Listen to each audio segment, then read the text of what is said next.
আসসালামু আলাইকুম। প্রিয় দর্শক, অনেক স্বাভাবিক সংবাদ নরমাল নিউজ কখনো কখনো বেশ রহস্যের জন্ম দেয়। যেমন সোমবার আমাদের প্রধান উপদেষ্টা ডক্টর মোহাম্মদ ইউনূসের সঙ্গে মার্কিন পররাষ্ট্রমন্ত্রী মার্কো রুবিওর সঙ্গে ফোন আলাপ হয়েছে। এটা স্বাভাবিক বিষয়, এটি হতেই পারে। কিন্তু যখন এ ধরনের কোনো ঘটনায় যথেষ্ট অস্পষ্টতা থাকবে, তখনই মানুষের মধ্যে নানান ধরনের প্রশ্ন জাগবে। প্রধান উপদেষ্টা দপ্তর থেকে যে তথ্য জানানো হয়েছে এ বিষয়ে তা একেবারেই ভাষা বরং মার্কিন পররাষ্ট্র দপ্তর তাদের ওয়েবসাইটে যে তথ্য জানিয়েছে তা তুলনামূলক বেশ কিছুটা পরিষ্কার। প্রধান উপদেষ্টা প্রেস উইং থেকে যেটি জানানো হচ্ছে বা প্রেস সচিব শফিকুল আলম গণমাধ্যমকে যেটি জানিয়েছেন এই বিষয়ে, সেটি হচ্ছে আজ সন্ধ্যা 7:30 থেকে বাংলাদেশের প্রধান উপদেষ্টা অধ্যাপক মোহাম্মদ ইউনূসের সঙ্গে টেলিফোনে কথা বলেছেন মার্কিন পররাষ্ট্রমন্ত্রী মার্কো রুবিও। 15 মিনিট ব্যাপী এই আলোচনা ছিল আন্তরিক, সৌহার্দ্যপূর্ণ এবং গঠনমূলক, যা দুই দেশের চমৎকার দ্বিপক্ষীয় সম্পর্কের প্রতিফলন।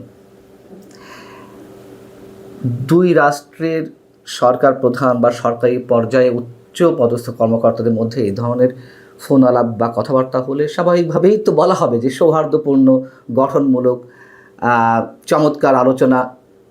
কোনো ধরনের উত্তপ্ত বাক্য বিনিময় হলেও তার কেউ বলে না যার দপ্তর থেকে যে এই বিষয়টি হয়েছে, তাই না? আমি বলছি না এরকম কিছু হয়েছে, কিন্তু এই শব্দগুলো একেবারে অপ্রয়োজনীয়। কী বিষয়ে কথা হয়েছে, কোন সাবজেক্ট ধরে কথা হয়েছে, অন্তত সেটুকু জানালেও মানুষ বুঝতে পারতো যে কী বিষয়ে কথা হয়েছে এবং কে কাকে ফোন দিয়েছেন। মার্কো রুবিও আমাদের প্রধান উপদেষ্টাকে ফোন দিয়েছেন নাকি প্রধান উপদেষ্টা মার্কো রুবিওকে ফোন দিয়েছেন সেটিও স্পষ্ট নয়। তবে যেটি বলছিলাম যে মার্কিন পররাষ্ট্র দপ্তরের ওয়েবসাইটে যেটি উল্লেখ করা হয়েছে তাতে মোটামুটি বোঝা যায় যে মার্কো রুবিওই আমাদের প্রধান উপদেষ্টাকে ফোন দিয়েছেন। সেখানে যেটি বলা হচ্ছে,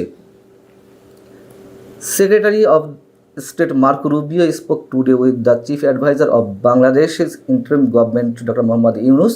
The secretary and chief advisor affirmed their shared commitment to deepening economic ties between the United States and Bangladesh and to enhancing security and stability throughout the Indo-Pacific region. অর্থাৎ যুক্তরাষ্ট্র এবং বাংলাদেশের মধ্যে অর্থনৈতিক সম্পর্ক আরও গভীর করার বিষয়ে কথা হয়েছে এবং একই সঙ্গে ইন্দো প্যাসিফিক স্ট্র্যাটেজি নিয়ে বা ভারত প্রশান্ত মহাসাগরীয় অঞ্চলের নিরাপত্তা ও স্থিতিশীলতা বৃদ্ধির জন্য দুই দেশের যৌথ প্রতিশ্রুতি পুনর্ব্যক্ত করা হয়েছে। আগে দুই দেশ যে কমিটমেন্ট করেছিল একে অন্যের কাছে সেটি পুনর্ব্যক্ত করা হয়েছে, এই তো। এবং এটা থেকেও আমরা মোটামুটি বুঝতে পারি যে কী বিষয়ে কথা হয়েছে, কী ধরনের কথা হতে পারে, কী ধরনের প্রতিশ্রুতি নতুন করে দেওয়া হতে পারে একে অন্যের প্রতি, মোটামুটি ধারণা করা যেতে পারে। আর যেহেতু যুক্তরাষ্ট্রের বিষয়, সেহেতু এই বিষয়টি নিয়ে তো মানুষের বেশ আগ্রহ থাকারই কথা। তার কারণ আমরা জানি যে যুক্তরাষ্ট্রের সমর্থনের উপরেই ডক্টর ইউনূস সরকার টিকে আছে, অথবা প্রধান উপদেষ্টা ডক্টর মোহাম্মদ ইউনূস এখনও পর্যন্ত টিকে আছেন। যুক্তরাষ্ট্রের যে দুটি প্রধান এজেন্ডা এই মুহূর্তে, করিডোর এবং বন্দর পরিচালনার দায়িত্ব তাদের মনোনীত কোম্পানির কাছে তুলে দেওয়া।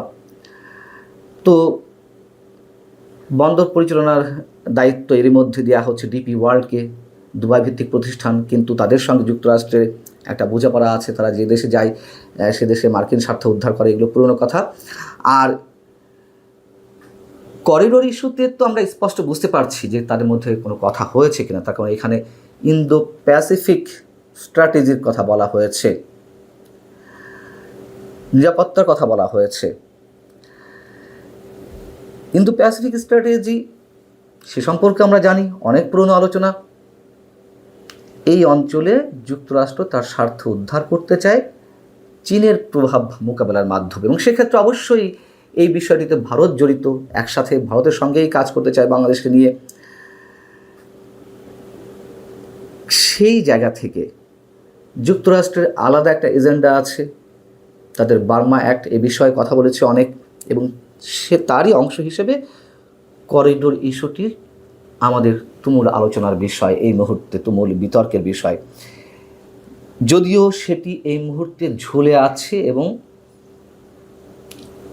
দেশের এই মুহূর্তে প্রধানতম রাজনৈতিক দল বিএনপি তার দায়িত্বশীলতার জায়গা থেকে করিডোর এবং বন্দরের বিষয়ে তারা যথেষ্ট হুঁশিয়ারি উচ্চারণ করেছে, এর আগে বিরোধিতা করেছে, কিন্তু হঠাৎ লন্ডন বৈঠকের পরে বিএনপি রহস্যজনক কারণে এই দুটি জায়গাতেও তারা একেবারে নীরব হয়ে গেছে এবং পারতপক্ষে সরকারকে ব্ল্যাঙ্ক চেক দিয়ে দিচ্ছে, সরকারের সব ধরনের প্রশংসা করছে। যদিও চট্টগ্রাম বন্দর বিদেশি কোম্পানিকে দেওয়ার পরিকল্পনা, রাখাইনে কথিত মানবিক করিডোর চালুর ব্যবস্থা, কিংবা ইলন মাস্কের স্টারলিংকের মাধ্যমে সাম্রাজ্যবাদী চক্রের আগ্রাসনের প্রতিবাদে এই শিরোনামে বাম গণতান্ত্রিক জোট তারা রোড মার্চ করেছে।